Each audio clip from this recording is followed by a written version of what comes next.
What's up, everybody? This is Omar the Creative, and you are now watching What's the Motivation?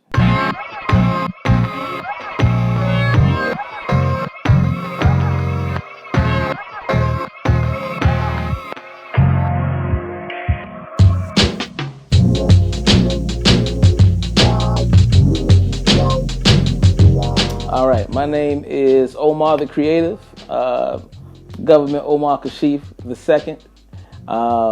I'm from Washington, D.C., and I'm a culture contributor.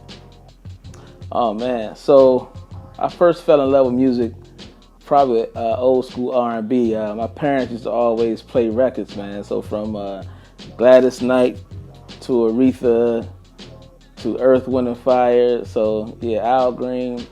I remember very young, listening to that. My mother was really, really close with a folk rock group called Sweet Honey and the Rock. And they used to come to our house back in the day when I was young. So I remember they may pull out the djembe drum and they be in there vibing, bro. So I've been on that. Oh, yeah, and Michael Jackson. Let's not forget the greatest. So, yeah, that's where I first fell in love with music. Oh my God. So I first started throwing events in 1997. I definitely remember my very first event. So I went to Morgan State University. My very first event was with my crew at the time called Small Draws, aka SD Entertainment. And a friend of ours had rented a venue and he had planned on doing the event. But he had a death in the family and had to go out of town, but the deposit was non-refundable. So he approached one of my partners and asked if, he wanted to put on the event and then just give him back his deposit.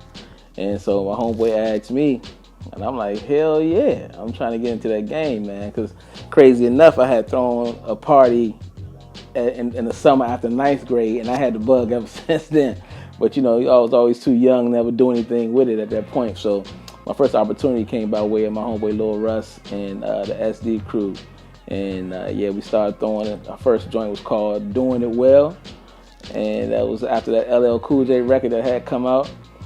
And I just remember hustling very hard with going to Kinko's to print up flyers, sneaking in dorm rooms, all over B-More, coming back home to DC as well.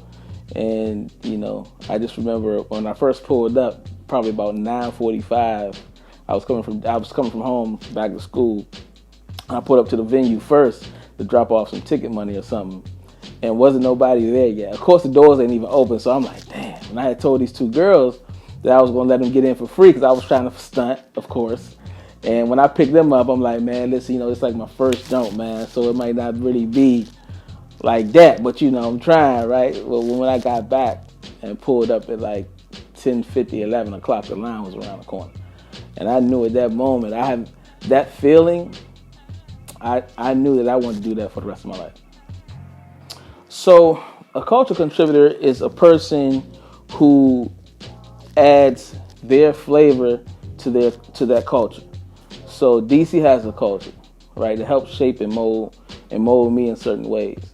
And through my experiences now, I feel like there's a certain energy that I want to bring to that arena of our culture. So culture is music, culture is food, culture is fashion, culture is how we feel about certain things. What we deem to be viable and what we think isn't, right? And then it's about a certain taste and taste level. So as a culture contributor, I want to make sure I am adding on to DC's culture in a very flavorful, unique, but authentic manner.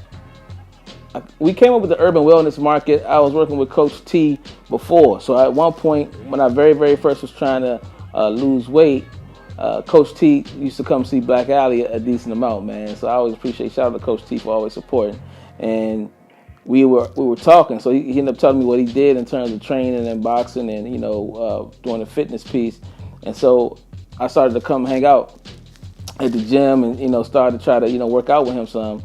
And so we became cool. And then after that, when the pandemic hit, before the pandemic hit, we were already talking about some way to integrate some kind of health and wellness workout at the space at our space in Ivy City. So once the pandemic hit, we felt like, man, this would be a perfect time to do something to help keep people's health up during these times. So we got together and we decided on putting together the Urban Wellness Market.